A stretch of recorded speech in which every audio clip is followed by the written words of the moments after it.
Hello, I'm Dr. John Morris of the Institute for Creation Research and Professor of Geology in the Graduate School here at ICR. The decade of the 1990s promises to be a most intriguing and enlightening one as we attempt to research and answer this question of origins. Did we get here by evolution, the products of random processes like mutation and natural selection, or were we created by design, by an intelligent designer? Mr. Roger Oakland, lecturer and author and former university biology teacher, frequently lectures on this subject to both technical and lay audiences. I encourage you to watch this video to follow with an open mind and allow your own thinking to be challenged and enlightened by this intriguing evidence. The subject of the origin and history of man is a very controversial issue. There are basically two views. Everyone wants to know where we came from. And so evolution has attempted to explain the origin of man by a speculation that in the past human beings were primitive, brute-like creatures that have evolved and developed over time. But the contrasting view, which is the creation perspective, is totally opposite. In fact, as we begin this presentation tonight, if I could turn to the book of Isaiah, chapter 55. There is a portion of Scripture which summarizes what we're going to be talking about here tonight. The tremendous differences between the view of man and the subject of origins and God's perspective. Isaiah chapter 55, verse 8 and 9. For my thoughts are not your thoughts, neither are your ways my ways, declares the Lord. For as the heavens are higher than the earth, so are my ways higher than your ways, and my thoughts than your thoughts. And tonight we're going to be looking at two views on ancient man. Evolution, man's speculation on the subject of the origin of man, and creation, biblical creation, God's revelation.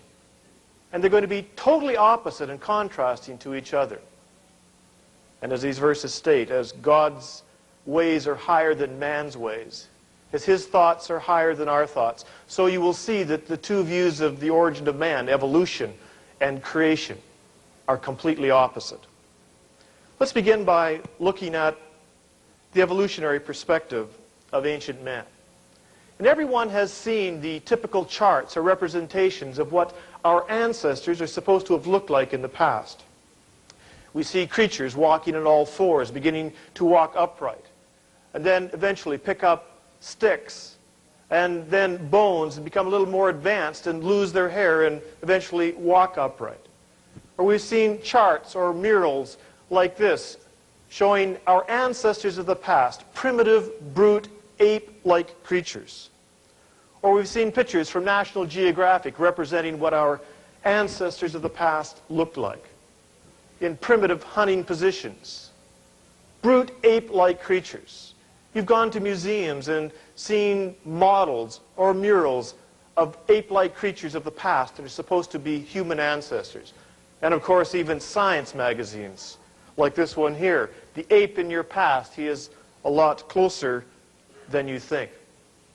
Now, where do scientists get the right to draw these speculative drawings? Is it based on sound, factual information, or is much of it speculative and manipulative?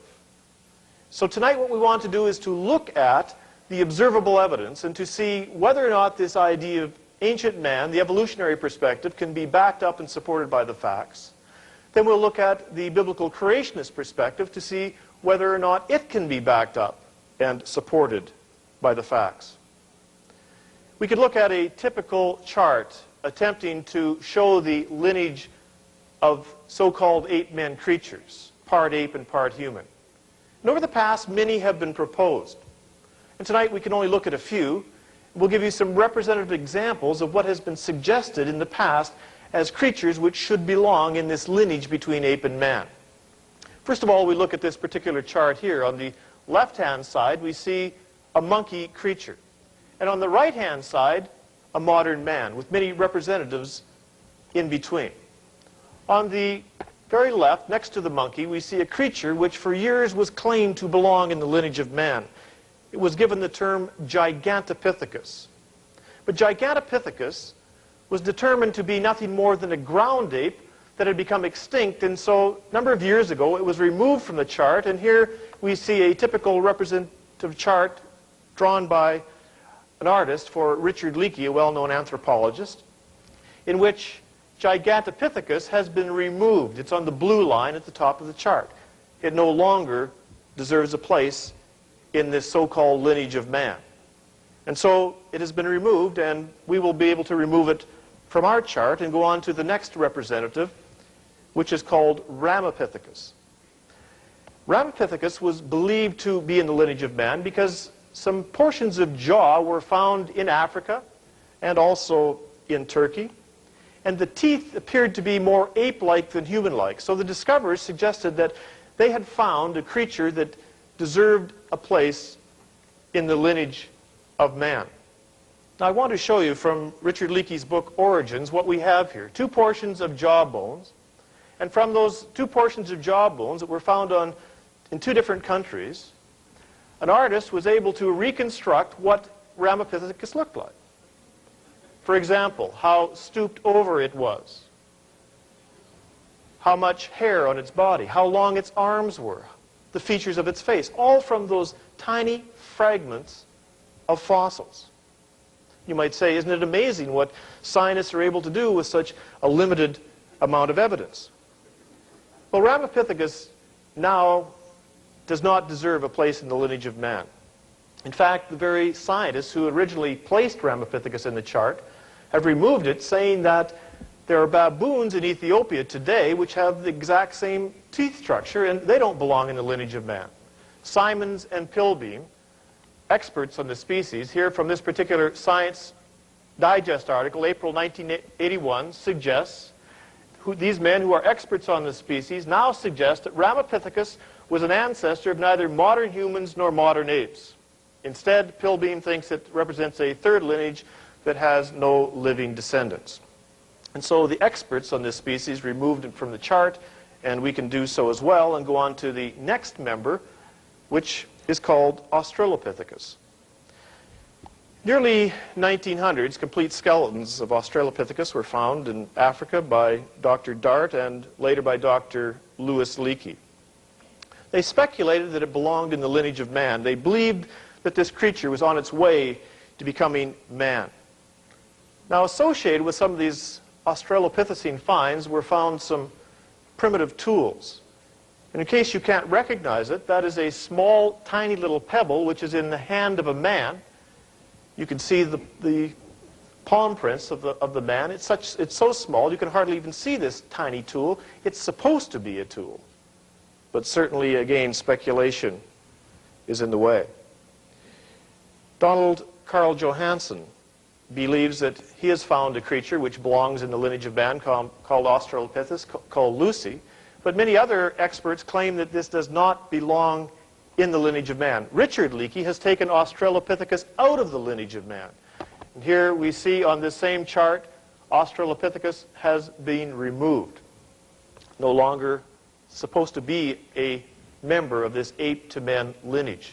Donald Carl Johansen, finding his fossil Lucy, believes that this is an accurate representative of the lineage of man, believing that this creature at one time in the past was part ape, part human, on the way to the human ancestry, and that it walked upright, based on what he suggests is an analyzation of the knee joint, which you see here is one femur and a tibia on separate legs. But again, we must question the validity of whether or not this does belong in the lineage of man, based on such scanty evidence. Many other anthropologists have examined this and said, no, it does not belong in the lineage of man. And so I think it's fair enough, reasonable enough to be able to remove it as well and go on to some of the next representatives, or the next representative in the chart, which is Homo habilis. Homo habilis was found by Richard Leakey, based on this particular skull here, skull 1470. And this is a picture of Homo habilis from the National Geographic, June of 1973. Richard Leakey made this statement shortly after finding this skull. He said, either we toss out this skull or we toss out our theories of early man. It leaves in ruin. The The decade of the 1990s promises to be a most intriguing and enlightening one as we attempt to research and answer this question of origins. Did we get here by evolution, the products of random products?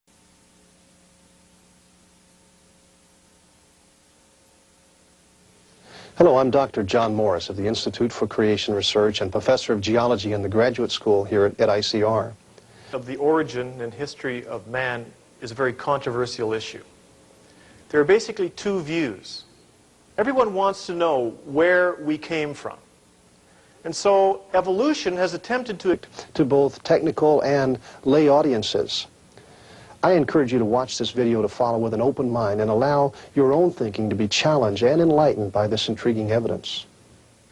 The subject processes like mutation and natural selection, or were we created by design, by an intelligent designer? Mr. Roger Oakland, lecturer and author and former university biology teacher, frequently lectures on this subject.